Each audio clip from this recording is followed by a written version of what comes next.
Slavery is back. Welcome to a place where private business profit from a captive labour force, yet pennies are spent on medical services to a population in which the Indigenous, the poor and the mentally ill are overrepresented. Where isolation, humiliation and degradation are facts of life. Welcome to prison. It depends who's telling the story, I suppose. The prisoners would have one view, the people who work in the prison system would have another, and I think it's up to people to decide where the truth is. Give government propaganda and the media spin doctors the flick. And check out Doin Time for news, views and tunes on prison issues from Guantanamo Bay to Christmas Island to prisons and detention centres everywhere. Every Monday at 4 p.m. on your community radio 3CR. We are still fired up and we're still talking about revolution. Good evening. I'd like to begin by acknowledging we are meeting on the land of the Wurundjeri people of the Kulin Nations. We acknowledge the elders, past, present, and in the generations to come. We acknowledge that this land was never ceded, it always was and always will be Aboriginal land. My name is Margaret Sinclair of the Refugee Action Collective. Tonight, this forum is focused on how we can break the bipartisan support for offshore processing. Ever since Julia Gillard reopened offshore processing on Manus Island in 2012, there has been bipartisan support to send some people to either Manus or Nauru if they arrived by boat. Last week, there were commemorations around the country remembering the decision that Kevin Rudd made in 2013 that anyone arriving by boat after the 19th of July 2013 would never settle in Australia. Despite the announcement, 1,414 people from the same boats as those sent to Manus and Nauru were allowed into Australia to become part of the legacy caseload and to apply for asylum while living in the community on bridging visas. Last week, Kevin Rudd tweeted, "July 2013 agreement with PNG was for 1 year only. Refugees should have been resettled in Oz by Abbott/Turnbull 3 years ago." Despite this reimagining and attempt at rewriting history, Shadow Minister for Immigration Shane Newman put out a statement a day later, which reads in part, "Labor believes in strong borders, offshore processing, regional resettlement and boat turnbacks." At this point, I'd just like to remind everyone in the room, it's useful to remember that in 2007, during the election campaign, Kevin Rudd openly declared his intention of closing down Manus and Nauru, and he was elected. In 2013, after adopting a hardline approach, Labor lost the election, and Bill Shorten, in continuing a hardline stance, lost the 2016 election as well. This evening we will be discussing how the bipartisan support for offshore processing can be broken. There will be time for questions afterwards, but on our panel tonight, I'm proud to introduce Jed Carney, President of the Australian Council of Trade Unions, Michelle O'Neill, State Secretary of Textile Clothing and Footwear Union of Australia, Aaron Milvaganam, Tamil Refugee and Finance Sector Union Organiser, and Lucy Honan, who's with the Refugee Action Collective and Teachers for Refugees. But before we have our first speaker, Sally McManus, the Secretary of the ACTU, sent us a message for tonight which goes as follows. Statement of support from Sally McManus. Australia should treat asylum seekers and refugees with compassion, dignity and respect, and welcome them to our country. They are among the world's most vulnerable people, and the recent developments in Syria show clearly the dire circumstances that caused them to flee.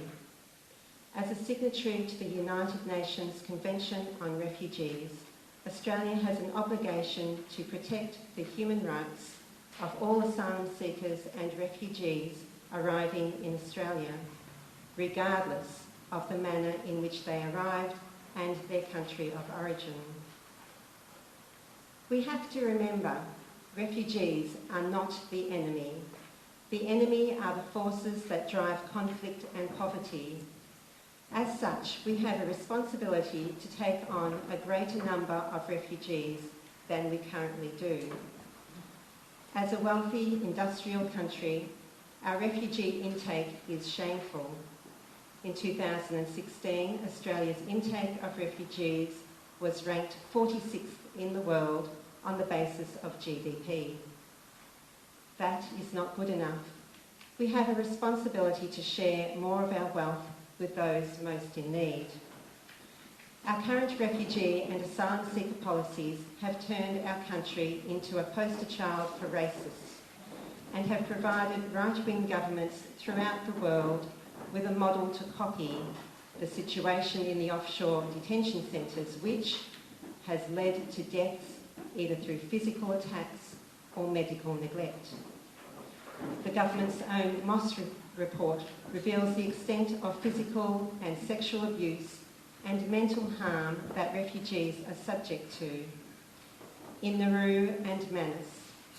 Not only that, but we know that hundreds of children are held in mandatory detention with no pathway of protection or settlement. The secrecy which surrounds these detention centres threatens our democracy and justice system by denying both the refugees and those who work there with the right to speak about what they have seen and holding the private contractors and the government responsible. The ACTU calls for the detention centres on Manus and Nauru and any other offshore detention centre to be closed. Unless this is done, history will judge us harshly. For all of our talk of being the land of the fair go, there is nothing fair about our treatment of refugees. We call on our politicians to show leadership and to reframe the national debate about refugees and asylum seekers, explaining that the majority of people who have entered Australia by boat seeking asylum have been found to need protection from persecution, a gesture which would show our commitment to humanity. Unions must play a role in changing the national debate through countering misleading information spread about refugees.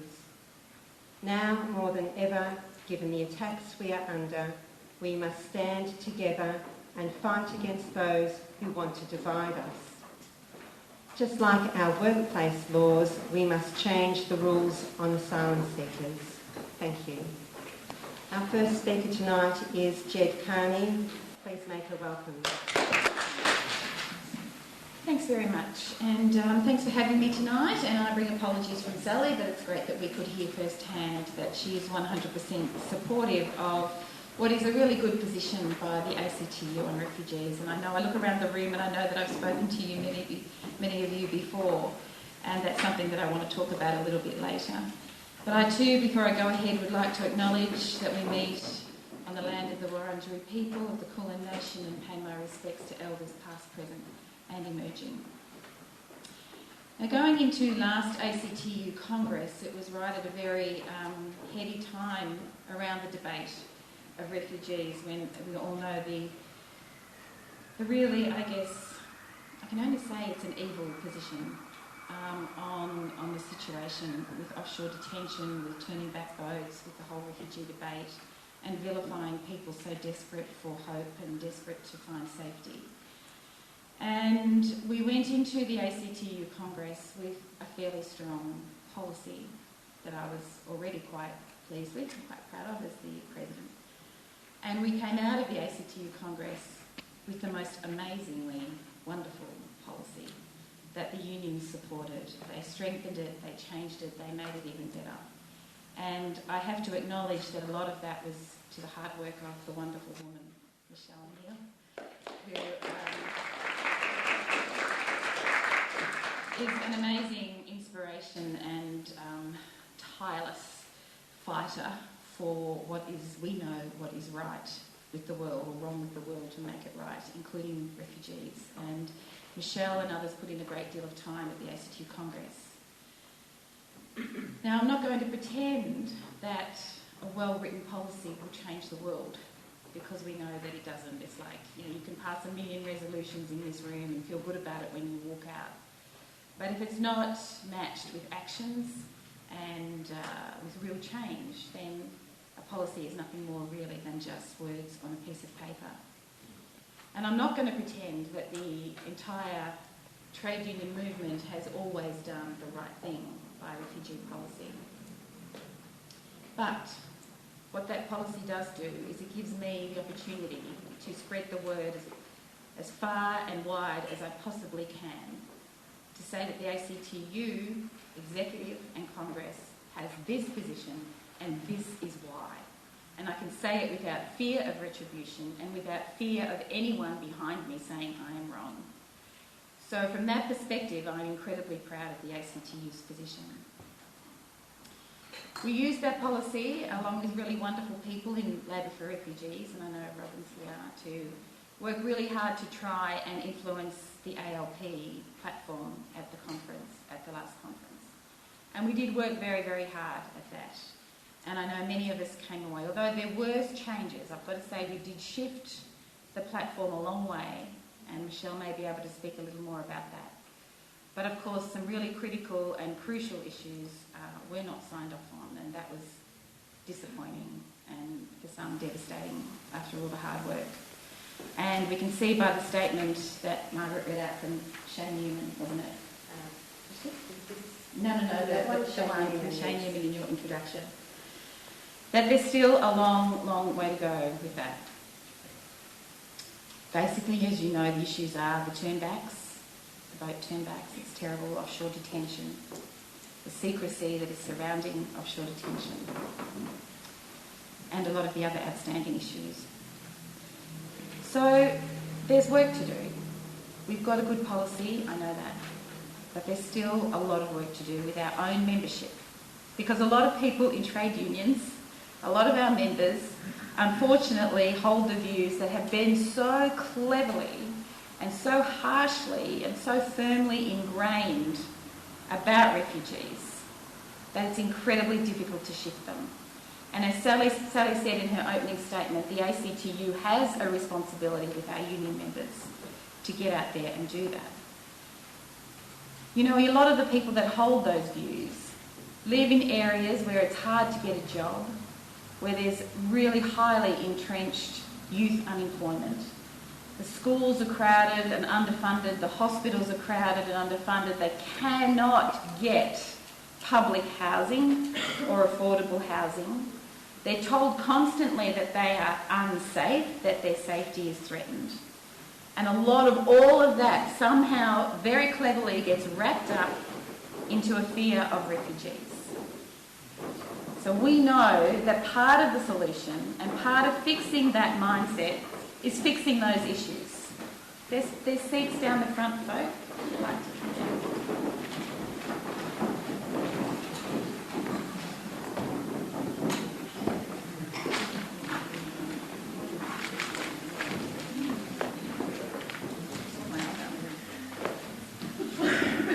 So I guess what I'm saying is, and I'm interested to hear your views on this, these are things that I'm putting out there from my perspective about how we break this deadlock, is that we have to actually seriously get rid of a neoliberal government that is smashing the social safety net and the social compact, that cares nothing about homelessness or affordable housing, that is stripping funding from schools and hospital, and constantly spreads a message vilifying people that they dream up and say are a threat to our safety. That has to be part of the answer. And we have to have government that is prepared to deal with those things so that people do not feel unsafe, or that they can get a job, that they feel the social safety net is actually there and strong enough to support them. I think that's definitely a part of the answer. We have to, as Sally said, break the secrecy about the offshore detention centres. We have to make it possible for people to speak up about what's happening there without fear of retribution, absolutely that has to happen. We have to stop talking to each other about this. That's really hard. I know that. And I don't really know how we stop that. I know that every single person who's come along tonight wants to fix this problem. And I know they come along to lots of these things, and I know because I see your wonderful faces all the time out there tirelessly arguing and fighting for these things. But imagine if we had a plan, and I say this from the ACTU's perspective because I haven't implemented such a plan. If we had someone like yourselves and someone like Aaron, and we went out into a workplace out in the eastern or the western suburbs of Melbourne, and we actually started to talk about these things. In the marginal seats in Queensland, where we know very bravely go out there, and bit by bit, we actually started to talk about these in places where it's really, really hard to talk about these things. Because we will not get bipartisan or political support for decent refugee policy while marginal seat land is opposed to decent policy. I'm just becoming sort of, what do you say? When you can't have any other view but that, resigned. I'm becoming resigned to that fact.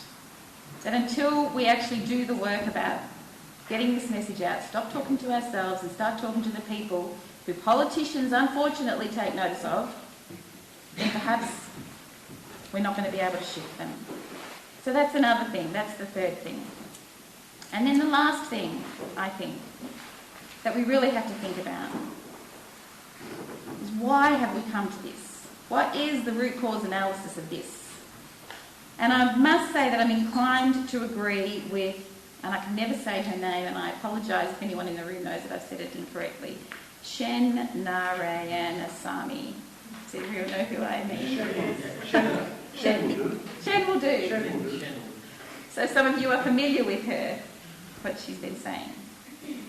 Is that really, if you think about the absurd nature of this, is that we have made, or somebody has made, the neoliberal right wing of this country have made a lot of people in this country, not all of us, because there's a lot of good people, 68% of Labor voters, now I understand, but have made a crucial and critical group of people in this country terrified of a handful of people arriving by boat, when there are hundreds of thousands of people coming into the country who are being exploited, who are being treated terribly, who are sinking below the radar as migrant workers.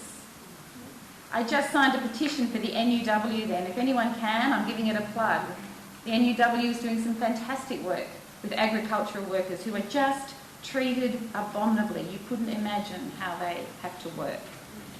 And yet capital brings them in, these poor people into the country by the hundreds of thousands, and nobody blinks an eye. Nobody blinks an eye. They're clever. That is so clever, you've got to say, but it's really distressing. So from our perspective, I think we've really got to look at the social compact and how that's being attacked. We have to look at the laws around secrecy. We have to actually get out there and talk to the people who actually will make it safer for the politicians to change their views and to change their positions. And we have to look at our migration policy as a whole. The suggestion by Shen is we have a humanitarian migration policy instead of a skills-based migration policy. It's interesting. I'm not saying that I'm 100% sold on that, but at least it's thinking outside the box. It's changed the debate. It's given a different narrative to the whole scenario. But I just know that we've got to get out there. I think from my perspective, the whole debate around migration, the marginal seat land, secrecy and the social compact are the areas that we need to focus. That's from my perspective. I'm very happy to hear everybody else's views tonight. Thanks very much.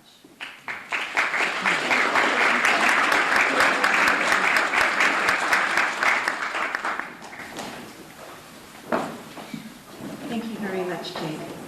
I'm going to take questions from the floor after all of the speakers have spoken. But I'm very proud to introduce Michelle O'Neill as our next speaker.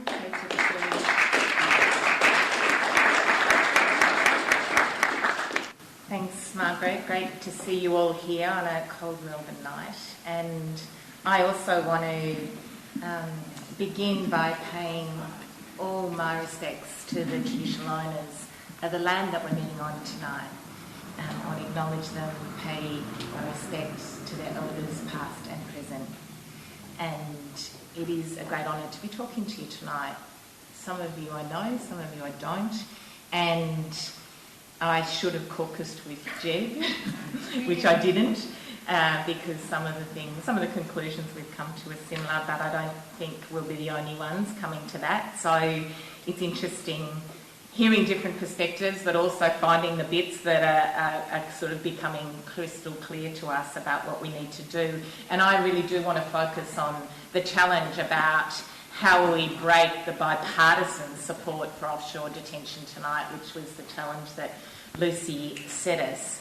And I want to say that for this battle we face, it is an enormous battle, and we should be under absolutely no illusions as to how difficult it is. We are living in a time of bipartisan cruelty, where the sole objective of asylum seeker policy is deterrence. There is no longer a common view about humanity, about care, about thinking about our global responsibilities. And we've seen no change in that policy now over a number of years, even though what we've seen is violence, murder, sexual abuse of women, men, children, allegations of torture, medical neglect, including death, psychological and severe mental health damage, self-harm and suicide. So despite those facts being clear, there's no debate about those things all being known, understood, factual descriptions of what people in our offshore detention centres have faced and continue to face today. Despite those facts, we still have bipartisan support for a policy that locks people up, throws away the key, and takes no responsibility for their lives and their future. And leaves them, of course, and perhaps this is the most devastating thing, leaves them without hope. And we've got a public that generally, despite some good recent statistics that I'll come back to, generally still, when pushed, believe that we need increased security as a nation. And we have policies that say that not only does this somehow support the idea that we need and will get increased security, keeping those seeking asylum locked up in another country, we also have this cloak of secrecy sitting over the top of that, that somehow it's good public policy to not be transparent, to not be open and accountable about the daily experience and lives of those people that we actually as a country are responsible for. We have this stifling blanket of silence and an absence of real oversight or intervention. And of course, this is a global phenomenon. This is not something that Australia is facing. In fact, we face a tiny, as you heard from Sally's statement, a tiny proportion of it. And as recently as in the last few weeks, or last week I think, we've seen with the imminent so-called closure of Manus, the turning off of power, water, electricity, phones being cut off, blanket human rights abuses for those in our care as somehow an encouragement to have them even move into yet another Australian-owned and controlled transit centre, or in fact agreed to go back to the very countries which they fled to come here. And the obscene notion that we are somehow reliant on Donald Trump to provide a humane response. And here, 8 months later, after that, hope was given to those people, not one has been accepted for resettlement in the US. And as we've seen in the last week or so, this seems like an increasingly unlikely result. And then last week, well, what about the Department of Home Affairs? So here we have the government's latest foray into convincing people that somehow there's a connection between those seeking asylum and refugees and the threats to our nation's security, which is a lie. But now we have Peter Dutton heading up a so-called super ministry that puts together immigration. Since when was immigration about Australian security? It was about building our nation. Look at this room. Look at the faces in this room. It's about building this country. So immigration, border protection, the Australian Federal Police, and ASIO. Now, I don't know about you, but I don't trust Peter Dutton. I don't trust Peter Dutton with one of those things. I don't trust him with two, let alone three, let alone four, let alone this somehow massive portfolio that he is already proven himself so unable, so incompetent to actually deliver any sort of effective or humane or fair policy with only one of them. And now he's got all four. And of course, this is really blatantly, there's no, dog whistles here, it's blatant. It's about linking asylum to threat. It's about saying that somehow you've got to put ASIO and the police and border protection together with refugees and asylum seekers and migrants because it's a threat to our country and our national security. And of course, it's modelled on the UK Home Office. And the UK Home Office, most recently, is famous for having set rejection targets for their staff. So that you actually get an incentive the more people that are rejected for asylum in that department. Meanwhile, Julie Bishop is out there convincing the world that we need and deserve a seat on the UN Human Rights Council. And what of Labor? So the Labor Party, Kevin Rudd's rewriting of history last week was breathtaking. Richard Marles, we know, says it's absolutely critical that Australia be off the table in terms of asylum seekers being resettled here. And Bill Shorten confirming just yesterday that when pushed about whether Labor policy meant refugees would never ever settle in Australia, the quote, "That's part of it, yes." It's a shameful bipartisan approach. So what do we do? Well, I think we do have to have a really hard-nosed, strategic and focused response. It is the case that those people who peddle ignorance and fear can be beaten by those of us that speak the truth. But we can't beat them by speaking it to each other over and over again. Focus of our work has got to be on that of public opinion, not the opinion of politicians. Because we could read a million horrific quotes from the people I've spoken of already and many, many others of our politicians. They, unfortunately, for the majority of politicians in our country, they're followers, not leaders. And what they follow is public opinion. So our job is to shift it. And I know we all will keep doing it, but really, another meeting, another rally, another vigil in the seat of Melbourne. And as unions, we do have a role and a job as opinion shifters. We are one of the largest democratic movements. We are, in fact, the largest democratic movement in the country. And our job is to have the debate and change the minds of those amongst our own membership who have swallowed the story of fear. as Jed has said, it is the job of the union movement to turn that policy, to turn those statements, as great and strong as they are, into change in the hearts and minds and opinions of our members. Because if you change the hearts and minds and opinion of our members, you not only change their mind, you change their workmates' minds, you change their families' minds, their partners' minds, their kids' teachers' minds. We have a massive capacity to influence public opinion.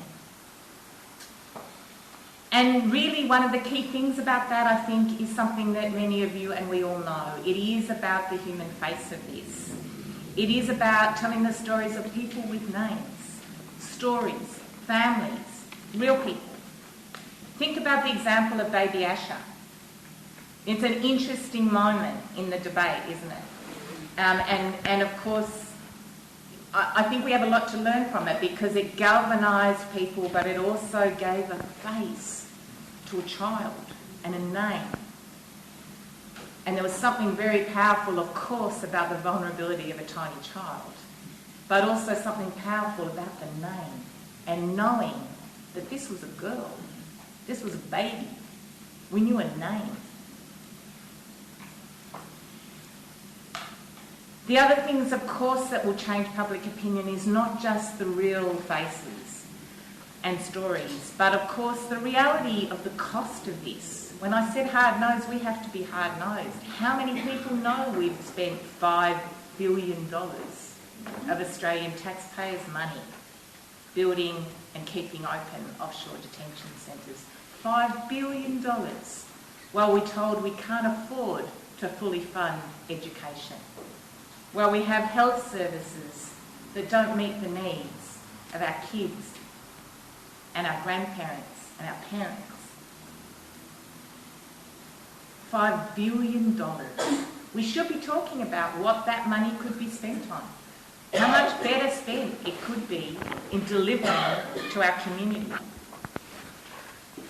And of course, the shocking statistics that I saw yesterday, that since 2009, 630 women have been killed in Australia by male violence.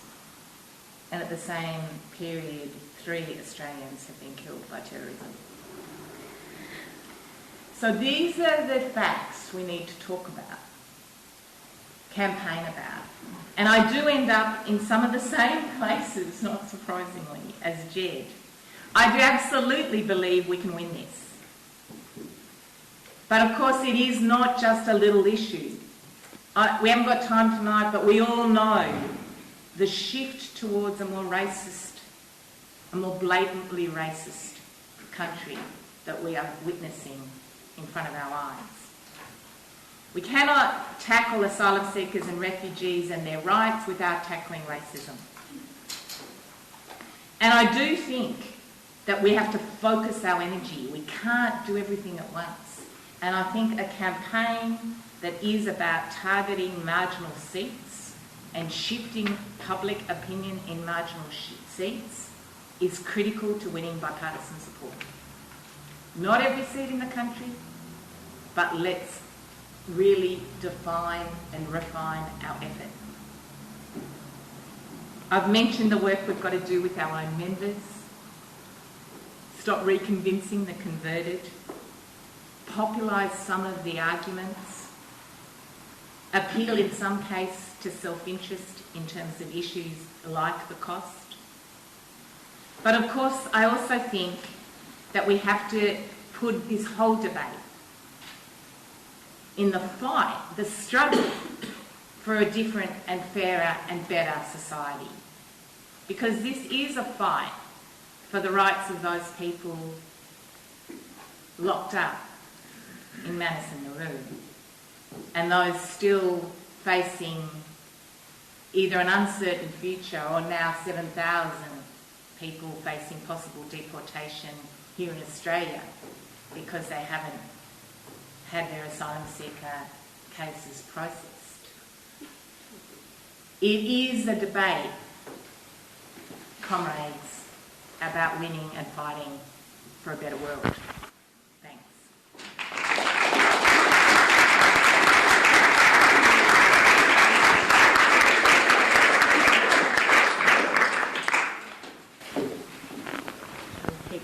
microphone a bit more upright. We now have Aaron Milbaganam, Tamil Refugee and Finance Sector Union Organiser.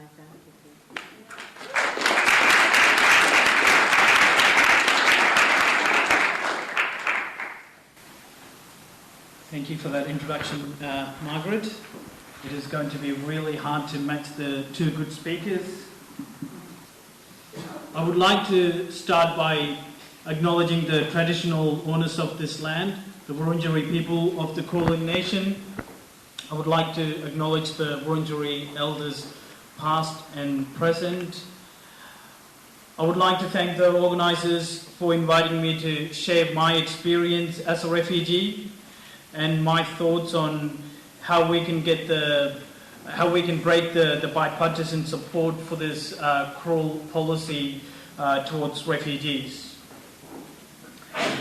I came to this country as a refugee back in 1997. My journey to Australia wasn't easy, and the decision to leave my homeland wasn't an easy one. I'm from a small coastal village called Nagarkovil in the Tamil homeland in northern Sri Lanka. It's a fishing village. On 22nd of September 1995, my school was bombed by the Sri Lankan army, in which my own brother was cut in half. 3 of my cousins were also murdered on that day. I fled my village, lived in a refugee camp in the de facto Tamil state, and then after 16 months of being in the refugee camp, I fled and came to Australia. I came to Australia despite knowing that many of my villagers fled Sri Lanka and died on their way to European countries. After 3 months of being in detention centre, I came to Melbourne and lived in the community for over 3.5 years without the support of my parents. And then in mid-2000, I was admitted in Monash Medical Centre for severe depression. This is when the trade union movement played a big role in my life. There was a trade unionist in Dandenong from the Labour Party who got so many community groups together, got the school involved, and brought my parents into Australia, and things changed better for me. In 2001, this is under the Howard era, I was really frustrated with the way the Howard government was treating refugees, so I decided to join the Labour Party. Back then, I think people joined the Labour Party when they were frustrated with the Liberals. I don't think that's the case nowadays. So I joined the Labour Party in 2002 and maintained my membership for another 7 years. At first, I really didn't know what I was signing on to. I was walking past John Pandersopoulos' office. I asked him, how do I bring change to refugees' lives, and he gave me the ALP membership form. I'm not sure whether that's called branch tacking, but I think closer to it. I maintained my membership for another 7 years till 2009. But in that 7 years, I came to know about the union movement through many members within the Labour Party. It is through them I understood how the union movement played an important role in building social movements. It is through them I understood the changes the union movement brought to the lives of working people in Australia. And in the meantime, I was studying at Monash University. I was involved in campaigns against voluntary student unionism, and I was working in a contact centre and I was a union delegate for Finance Sector Union. But in 2009, I resigned from the Labour Party because of the way the Labour Party executive was supporting the Rajapaksa regime in Sri Lanka. In 2009, in 2007, when there was a huge movement in support of refugees, we had real leadership provided by the Labour Party, but that went backwards in 2009, and we failed to show true leadership. Rather than speaking in support of the refugees who were fleeing the genocidal Rajapaksa regime, we were siding with the Rajapaksa regime to help them hide their crimes. So in disgust, I resigned from the Labour Party. I became a union organiser with Finance Sector Union. I also founded an organisation called Tamil Refugee Council. I'm still finding it very hard to understand why the Labour Party leadership at that time couldn't openly claim that Tamils were fleeing Sri Lanka because of the war. The corrupt leadership, part of that Labour Party executive, played into the hands of the Sri Lankan government lobbyists. They gave financial support. Bob Carr, at the end of 2013, threatened human rights groups from speaking out against the Rajapaksa regime. And they attacked Tamil refugees fleeing Sri Lanka and created fear in our community, not just in the Tamil refugee community, but within the Tamil community using the security agencies.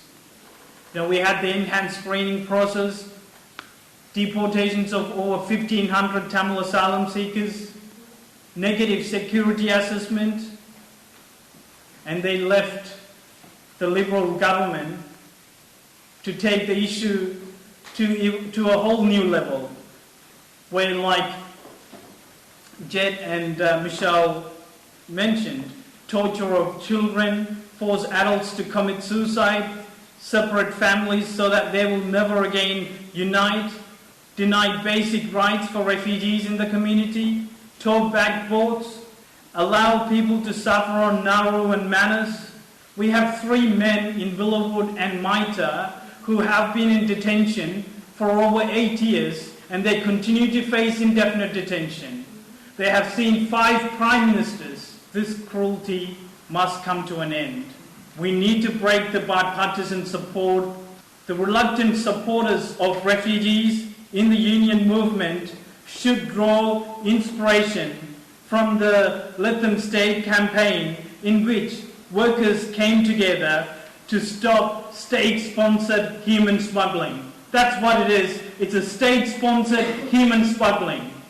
And the Labour movement in Australia should draw inspiration from Jeremy Corbyn's recent election campaign as well. He provided true leadership. Labour movement has always stood with the most vulnerable in society. Let's provide the leadership that is needed. Thank you.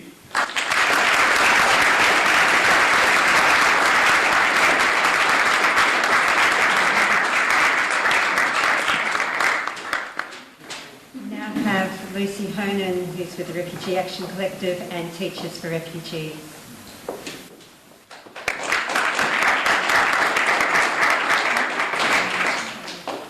Thanks very much to the previous speakers for coming and having this discussion for some of us once again. I guess I do think it's really important for us to discuss this with each other. Very important to discuss it with other people as well, but I think the consequences of getting this question right are pretty huge, because breaking the bipartisan support, I think we can all agree, is such a linchpin to solving this problem of offshore detention and the entire deterrence project in Australia. I wanted to start with, can Labor change? And I guess that's where Aaron was ending. Yes, it can, and yes, it has. And I think Jeremy Corbyn is a good example to look at. Kevin 07, another good example to look at.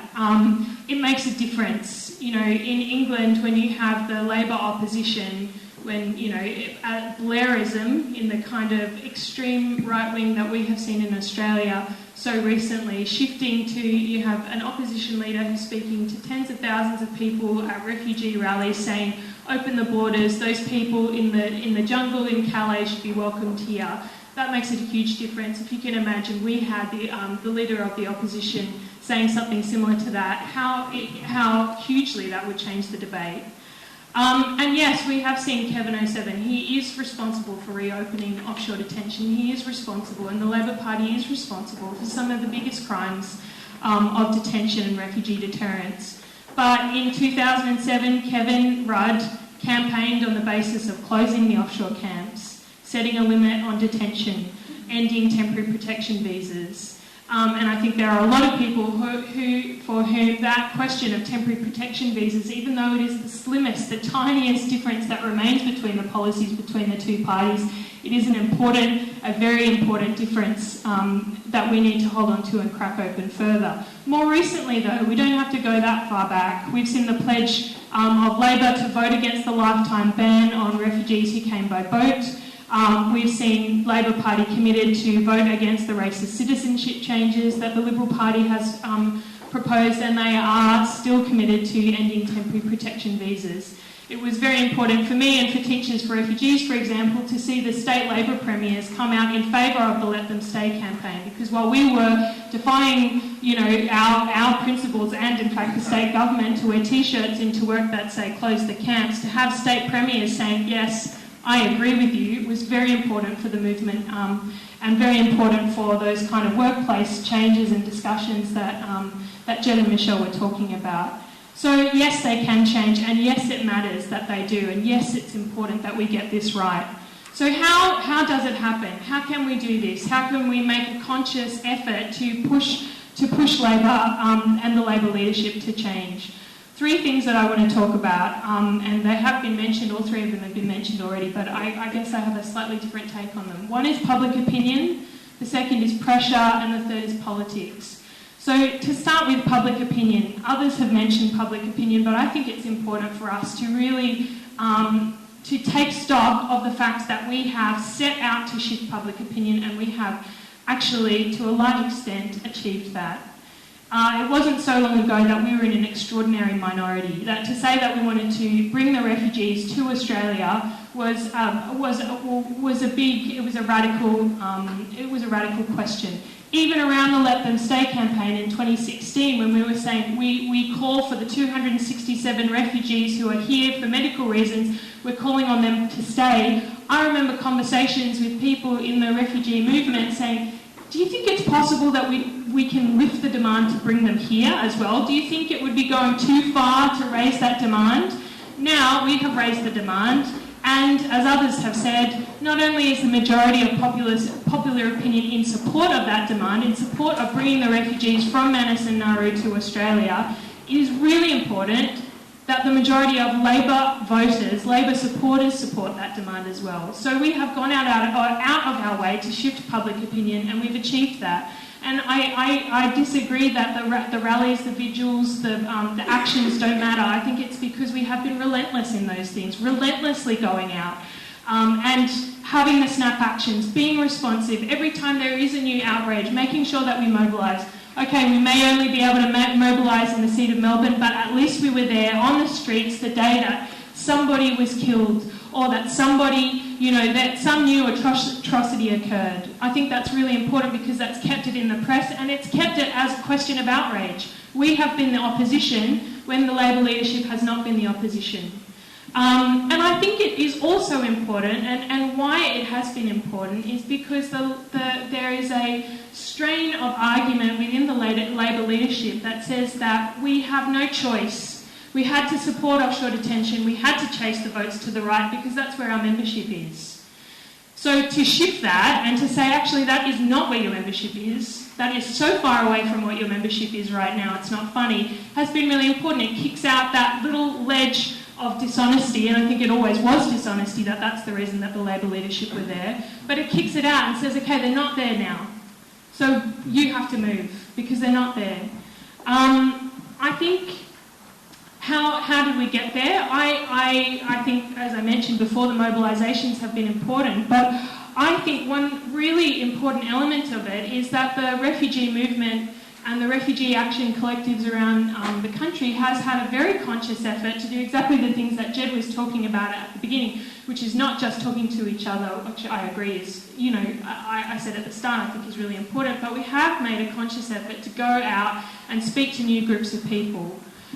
So Teachers for Refugees, it came out of the Refugee Action Collective, a group of teachers who said we want to take this into workplaces. We see teachers as a group of workers who are very persuasive individuals, and they've got a connection to a lot of different people.